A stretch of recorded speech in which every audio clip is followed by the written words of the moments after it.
मैं मिल्कीपुर की सम्मानित देवतुल्य जनता के चरणों में प्रणाम करता हूं। जिस तरह से उन्होंने मोदी जी और योगी जी के कुशल नेतृत्व से प्रसन्न होकर और जो सरकार द्वारा जन कल्याणकारी योजनाएं चलाई जा रही हैं उसको हम लोग ने जन जन तक पहुंचाने का काम किया। इस तरह से मिल्कीपुर की जनता ने अपना आशीर्वाद दिया, उसके लिए बहुत बहुत धन्यवाद, आभार व्यक्त करता हूं। इसका श्रेय मिल्कीपुर के देवतुल्य जनता को। वहाँ की जो भी मूलभूत सुविधाएं हैं उस पर विकास काम सब पे काम किया जाएगा। भारतीय जनता पार्टी भारी बहुमत से जीत रही है, ये पहले से ही हम सब लोगों को मालूम था, क्योंकि जो है चल रहा था वेब भारतीय जनता पार्टी का, उसके कारण क्षेत्र की जानकारी होने के नाते हम सबको पूरा विश्वास था कि भारी मतों से भारतीय जनता पार्टी को रुदौली मिल्कीपुर की महान जनता जिताने वाली है। क्या कारण रहा है इतनी बड़ी जीत? लोकसभा के चुनाव में जिस प्रकार का झूठा प्रचार करके, जिस प्रकार के तमाम निगेटिव प्रचार करके लोकसभा का चुनाव सपा ने जीता था, और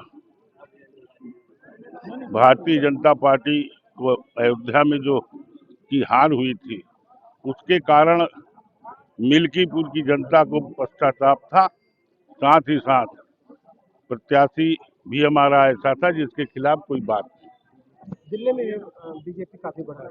दिल्ली के भी चुनाव के बारे में पहले से ही पूरे देश को मालूम था कि भारतीय जनता पार्टी जीतने वाली है। आपके भ्रष्टाचार को लेकर के, उनके झूठ प्रचार को लेकर के वहाँ की जनता नाराज। यहाँ अयोध्या की जनता बता रही कि बुराई पे अच्छाई की जीत होने जा रही है।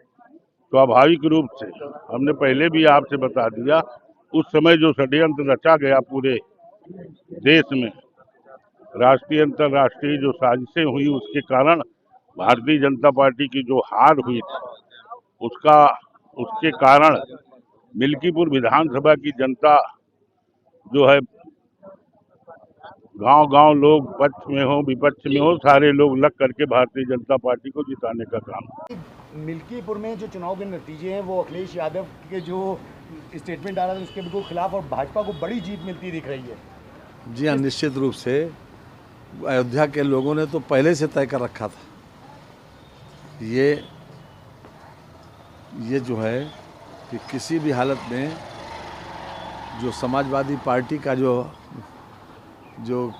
अहंकार है उसको चूर करना है, और आज समाजवादी पार्टी का अहंकार चूर होगा, आप देखिएगा, और भारी बहुमत से ही जीतेगी भारतीय जनता पार्टी। दिल्ली में भी भाजपा को बड़ी जीत मिलती नजर आ रही है। दिल्ली में तो ये पूरी तरीके से पहले से तय हो गया था कि इस फरेबी व्यक्ति को तो हराना है, और दिल्ली वालों ने फरेबी व्यक्ति को न तो केवल सरकार से वंचित किया बल्कि उसकी अपनी सीट से भी हरवा दिया। ये फरेब का नतीजा क्या है देख लीजिए। अखिलेश यादव कह रहे हैं कि चुनाव आयोग मर गया है। वो तो पहले से मालूम है कि जब उन्हें जनता पे विश्वास नहीं, वो तो अगर या तो ईवीएम को कोसेंगे या चुनाव आयोग को कोसेंगे।